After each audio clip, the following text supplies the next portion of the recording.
Joining me now, Jesse Moore, former White House speechwriter under President Obama, also campaign advisor for the 2020 Biden-Harris campaign, along with Brendan Buck, MSNBC political analyst and former press secretary to House Speaker John Boehner. Guys, it's good to see you both. Jesse, you first here, because there was a fair amount of ticket splitting in this election. You had Democratic senators winning in Michigan, Wisconsin, Nevada, likely Arizona, too, if Ruben Gallego maintains his lead. The Pennsylvania Senate race, we'll say that is certainly razor thin. We have no idea how that one's going to go at this point. But Democrats up and down the ballot were elected in North Carolina. That includes governor. But these are all states that Trump won. How did that happen? And when we talk about lessons for the Democratic Party, do we have to be careful about being too broad? We have to be careful about being too broad and too fast. I think this is going to take time to figure out. I, for one, am not claiming to understand exactly what all this means, but it is important that we have these conversations because we have to not be furious or confused or angry about this election and retreat. We have to be fascinated. We have to be curious. We have to be hungry for information. So I'm glad that we're having these conversations, and I hope all my fellow Democrats approach it the same way. So on ticket splitting, this for me, this is what I'm going to be thinking about for the next several years. Is it means that the electorate isn't breaking down around ideology. It's not breaking down around ethnicity and race. It's breaking down around anger. It's breaking down around frustration with the system. And Donald Trump is a walking, living, breathing avatar for American frustration and anger. And we're seeing that is such a powerful force that it stitches together a new coalition of angry people, and it almost obscures all of the rougher, uglier, dangerous edges to Donald Trump. So anger becomes the new kind of mobilizing factor for a new coalition. Interesting. Thoughtful answer there. Brendan, Senator Bernie Sanders issued this critical statement, starting with, it should come as no great surprise that the Democratic Party, which has abandoned working class people, would find that the working class has abandoned them. Now, DNC chair Jamie Harrison, he blasted that, calling it straight up BS, saying that Biden was the most pro-worker president of his lifetime. What is the problem here? Is it messaging? Is it policy? And how do Democrats fix either one? Yes and yes. Look, Bernie Sanders has a long history of being contrarian with his own party. And of course, his comments are pretty self-serving. He has absolutely tried to maintain an image of fighting for the working class. But I would also argue that if Bernie Sanders was running in this election, he would have gotten defeated quite handily. And we know that in part because Kamala Harris did better in his own state than Bernie Sanders did. So I think we have to take what Bernie Sanders has to say with a grain of salt. I do think that it is great that Democrats are, at least at the moment, grappling with what happened here. An important part of their coalition walked away from them this cycle, and it is a very quickly changing electorate.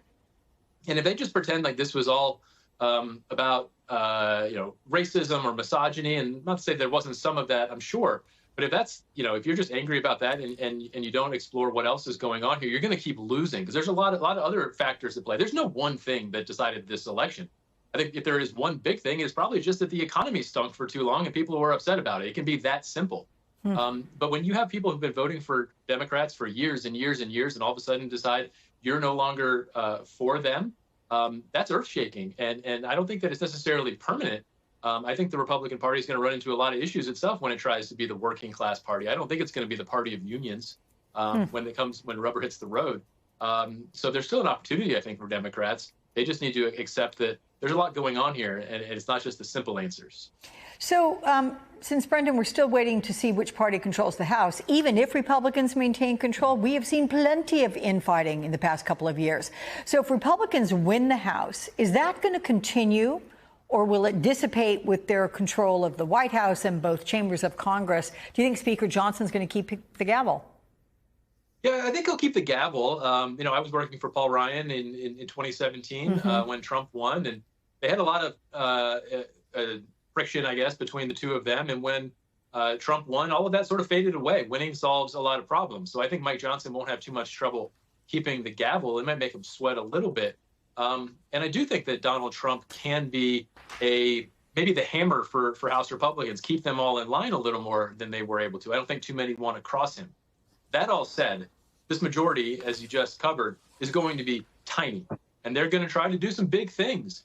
And Mike Johnson has seen time and time again, and Kevin McCarthy before him, that when you only have a 3 to 4 seat majority, everything is hard. Even the easy stuff is hard. And there are going to be times where they're going to need Democrats. And I think it's important for people to appreciate when they fund the government, when they have to increase the debt limit, there is no way Republicans with a 3-seat majority are going to be able to pass those things on their own. So Democrats will have opportunities for leverage, and there's going to be forced bipartisanship at that point. And that will be very interesting to see how Republicans tolerate things like that when they're forced to go work with Democrats. So then, Jesse, what Brendan was just saying, if Democrats end up being the minority party in both chambers, how do they continue with their agenda? Did he just answer that, or is there more to it?